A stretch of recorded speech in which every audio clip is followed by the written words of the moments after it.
Shabbat shalom, Shabbat shalom. You know, it's so weird to say shalom, which means peace in a time of war, right? Isn't that strange? I mean, in a normal time, families would all be just gathering around with their friends, you know, around the Shabbat table, lighting the candles, singing songs like Shalom Aleichem, like peace be upon you, Malachei Shalom. You know, I just love Shabbats and I love peace. We all love peace. And as the sun's setting, I'm thinking, wherever you are, remember that peace will win and the righteous will win. But now people say, hey, you know, God's a God of love. God's the Prince of Peace, right? But also, God's a God of war. Exodus 15, verse 3, the Lord is a warrior. God is a God. He knows how to defend his kids. He's a good shepherd. I talked about this on Fox News. He's a good shepherd. He knows how to defend his kids. He knows how to make sure that that he cares for his sheep. And that's what we got to do. That's who we are too. Ecclesiastes 3 verse 8 says, yes, there's a time to love and a time to hate. There's a time for peace. There's a time for war. And so, yes, sometimes you have to defend what you love and what you hold dear. And I just found it so interesting that on Shabbat, you know, Shabbat is, a lot of people who are here in the army normally won't drive a car, but now driving a tank. What's with that? People who won't even turn on a light, now they're turning on all kinds of, firing guns. They're isn't Judaism saying that you're not supposed to do any kind of work? Well, lifting all kinds of ammo and lifting all kinds of stuff is work. So how is that? And you know what? I just wanted to say this.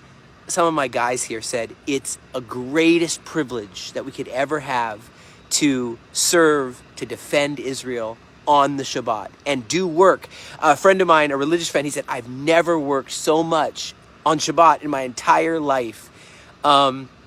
Peace will return. So pray, will you pray with me in this short little update that peace will return soon to our land, also to the northern border with Lebanon, also here at the Gaza border, and just that it won't continue to escalate in the northern border, and that other people will use wisdom and say, we don't want to see World War III begin now. We want to dwell in peace and sit around the Sabbath table and break the challah bread, raise a glass of wine. What we do in our family, just to wrap this up, is we say, everyone has to say what we're thankful for.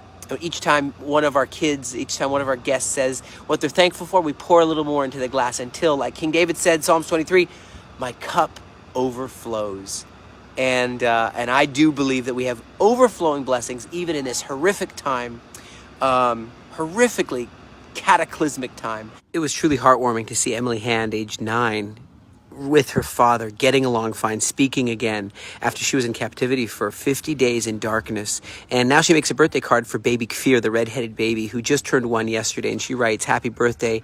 I hope you get out as soon as possible. I understand the feeling because I was there too. Hugs and love. And during this just wild time, Israel transfers 227 trucks carrying goods that have been inspected, transferred them to Gaza. The IDF is fighting hard against terror for about 45 hours straight, fighting in intense battles and dismantling terror. And searching about 1,000 buildings, interrogating hundreds of suspects, and some of them were wanted prisoners. And so the fighters located about 400 explosives. You could see explosive manufacturing laboratories, and Unit 636 eliminated a squad of 4 terrorists who threw explosives at the IDF.